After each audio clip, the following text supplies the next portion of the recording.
នេះគឺជាការបង្ហាញខ្លួនជាសាធារណៈដ៏គួរឲ្យចាប់អារម្មណ៍បំផុតមួយរបស់កម្លាំងនុយក្លេអ៊ែរយុទ្ធសាស្ត្រតាមសមុទ្ររបស់ប្រទេសចិននៅក្នុងដែនសមុទ្រដែលស្ថិតក្រោមការគ្រប់គ្រងរបស់ខ្លួនមីស៊ីលបាញ់ចេញពីនាវាមុជទឹកប្រភេទជ3ជាលេង3ត្រូវបានសាកល្បងបាញ់ពេញចម្ងាយដោយជោគជ័យ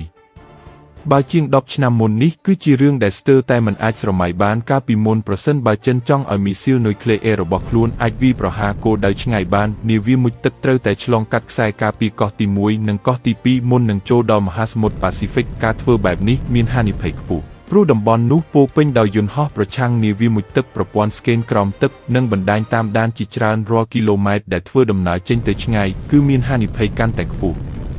លើកនេះស្ថានភាពខុសគ្នាទាំងស្រុងនាវាមុជទឹកបាញ់មីស៊ីលនៅក្នុងដែនសមុទ្រជិតឆ្នេរដែលស្ថិតក្រោមការគ្រប់គ្រងរបស់ប្រទេសចិនវាមិនចាំបាច់ឆ្លងកាត់ខ្សែការពាររបស់គូប្រជែងទៀតទេតំបន់នេះត្រូវបានចាត់ទុកថាជាតំបន់សុវត្ថិភាពខ្ពស់បំផុតសម្រាប់កងទ័ពជើងទឹកដែលអាចធានាសុវត្ថិភាពដល់នាវាមុជទឹកនិងអនុញ្ញាតឲ្យវាបំពេញបេសកកម្មរារាំងនុយក្លេអ៊ែរបានប្រកបដោយប្រសិទ្ធភាព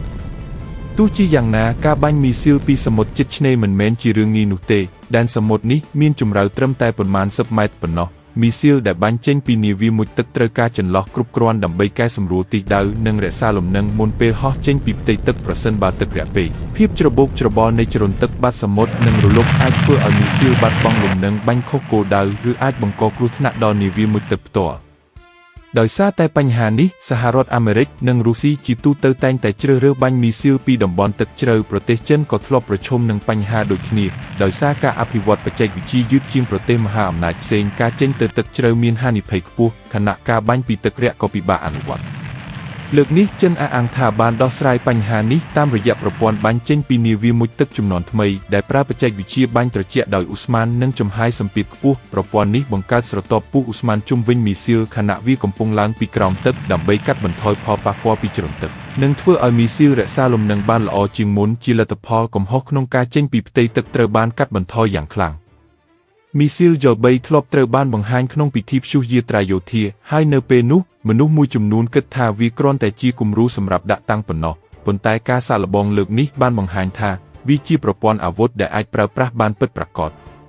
យ៉3មិនមែនគ្រាន់តែជាមីស៊ីលមួយគ្រាប់ទេប៉ុន្តែជាផ្នែកនៃប្រព័ន្ធវាយប្រហារយុទ្ធសាស្ត្រពេញលេញវាអាចបំពាក់ក្បាលគ្រាប់ជាច្រើនដែលបំបែកទៅវាយប្រហារគោលដៅផ្សេងក្នុងពេលតែមួយប្រព័ន្ធនេះក៏មានសមត្ថភាពបញ្ឆោតប្រព័ន្ធការពារមីស៊ីលនិងបដូរទិសដៅហោះហើរនៅដំណាក់កាលចុងក្រោយដើម្បីបង្កើនឱកាសឆ្លងកាត់ប្រព័ន្ធការពាររបស់គូប្រជែង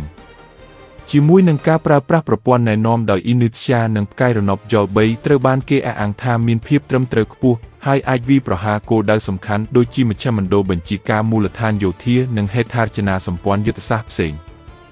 តាមការរៀបរាប់ក្នុងការសាកល្បងនេះកងទ័ពរំដោះប្រជាជនចិនបានបញ្ចប់ដំណើរការទាំងមូលចាប់ពីការលាក់ខ្លួនក្រោមទឹកការបាញ់ត្រជាក់ពីនាវាមុជទឹកការចេញពីផ្ទៃទឹកការហោះហើរតាមកន្លងបាល់លីស្ទិករហូតដល់ការវាយប្រហារគោលដៅដោយជោគជ័យការសាកល្បងនេះក៏ត្រូវបានគេនិយាយថាបានផ្ទៀងផ្ទាត់សមត្ថភាពរបស់នាវាមុជទឹកនុយក្លេអ៊ែរយុទ្ធសាស្ត្រឆៃហ្វ0.544រួមទាំងប្រព័ន្ធទំនាក់ទំនងក្រោមទឹកប្រព័ន្ធបញ្ជានិងការគ្រប់គ្រងព្រមទាំងដំណើរការរបស់ម៉ាស៊ីនមីស៊ីលនិងប្រព័ន្ធណែនាំផ្សេង